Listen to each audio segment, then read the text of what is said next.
The judge looked at her and laughed. "Do you even know what you're talking about, young lady?" he sneered. The whole courtroom froze. Everyone's eyes were on her, waiting for her to mess up. She was just a black teenager, alone and nervous, standing in a room full of older people who thought she didn't belong. Her heart raced, her hands shook, but inside she was calm. They didn't know her secret. She wasn't just any teen. She had a mind that could challenge the sharpest lawyers, and in the next few minutes, she would do exactly that. By the time she finished, the courtroom would be in stunned silence, and the judge would regret ever underestimating her. Before we dive into her incredible story, hit the like button and subscribe if you believe that courage and intelligence can overcome any prejudice. Because what happens next will leave you completely stunned. Her name was Maya Thompson. She was 17, quiet, and always kept to herself. People often underestimated her. Growing up in a small neighborhood, Maya knew early that the world judged her by her skin, her clothes, her age, not her talent. Her mother worked long hours at a diner, and her father had passed when she was very young. Maya had learned to depend on herself, but Maya had something special, a brilliant mind. She loved reading about law, civil rights, and justice. She spent nights studying cases and memorizing legal rules under the dim light of her desk lamp. Every case, every law, every precedent she read made her stronger, more confident. To her, the courtroom wasn't just for adults. It was a place where truth mattered, where right could win over wrong, no matter who you were. One day, she got a chance she had been waiting for. A local court invited teenagers to present mock cases to learn about law. Most teens thought it was just a school project, a small practice exercise, but Maya saw it as her stage, a chance to show the world that she belonged, that intelligence doesn't have a color or an age. She dressed carefully that morning, a navy blazer, white shirt, tidy hair. Walking into the courtroom, the polished wood and long tables intimidated her. She noticed the judge, a stern man in his 50s, known to be impatient and dismissive with young participants. Whispers from the audience made it clear they didn't expect much from her, but Maya took a deep breath and reminded herself, this isn't about them, this is about justice. Maya started confidently. She presented her case, a young tenant being unfairly evicted. But the judge didn't let her speak for long. "Do you even understand the law?" he asked, smirking. "Maybe you should leave this to adults." The audience chuckled. Some lawyers looked uneasy. Maya felt her heart pound, but she didn't falter. She remembered all the nights studying alone, learning every law, every case, every detail.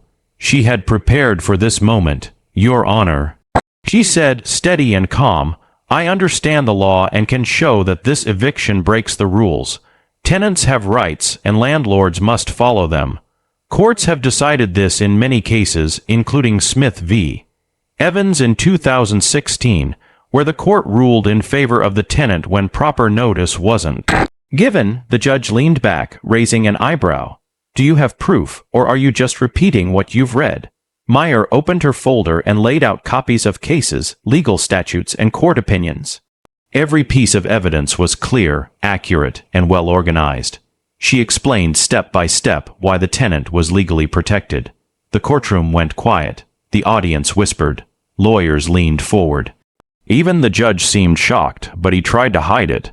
"Do you really think a teenager can convince this court?" he said, his tone dripping with doubt. Maya's hands stayed steady.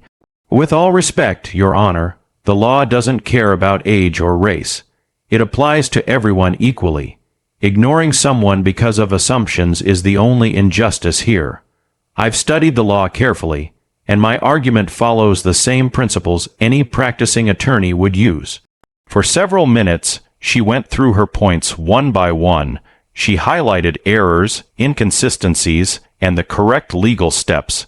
She spoke with clarity, precision, and confidence.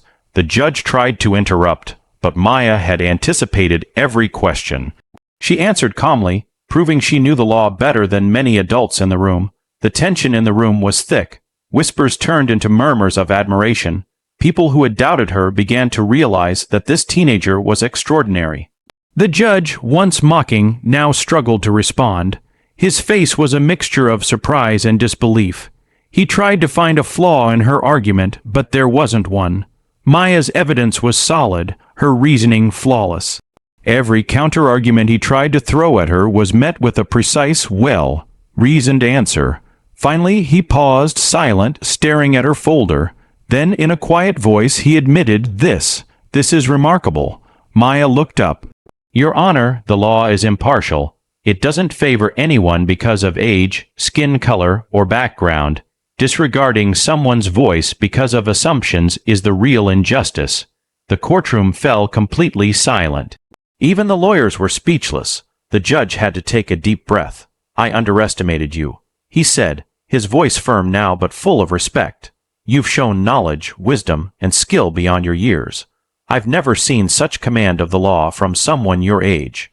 The room erupted, not in laughter but in astonishment and respect. Spectators whispered among themselves, lawyers nodded. Even some of the adults in the courtroom looked ashamed for doubting her. Maya stayed calm, her composure unshaken. This wasn't about personal victory. It was about proving that intelligence, preparation, and courage can break through prejudice. In that moment, the young teenager had changed the energy of the entire courtroom. What started as mockery had transformed into admiration. She had challenged not just a judge, but everyone in the room to rethink their assumptions. After the session, Maya's story spread quickly. Court staff shared her performance on social media, praising her brilliance and courage. Local newspapers ran articles about the teenager who stunned a veteran judge. Interviews followed, and Maya always used them to send a simple, powerful message. Knowledge and courage are more important than age or appearance. Maya became an inspiration. Schools invited her to speak, youth programs sought her guidance, and other teenagers from marginalized communities saw that they, too, could achieve greatness. Her mother, teary-eyed, finally saw the full measure of her daughter's determination and brilliance. Even the judge who had once mocked her began mentoring Maya. He admitted that she had changed his perspective, teaching him that assumptions can blind even experienced adults. He encouraged her to continue her studies and later publicly acknowledged that her performance had been one of the most impressive he had ever witnessed. Maya went on to study law, driven not only by her own dreams but by the desire to fight injustice wherever she saw it. But she never forgot that first courtroom, where she stood alone and confident against prejudice. She often said, "The most powerful way to fight injustice is with knowledge and courage. Never let anyone make you feel small because of who you are." Her story remains a reminder to the world. Talent and intelligence are not measured by skin color, age, or background. Every underestimated voice has the power to command a room, to challenge assumptions, and to inspire change. And so, one truth remains. Never let anyone's doubt define your worth, because your courage and knowledge can move mountains.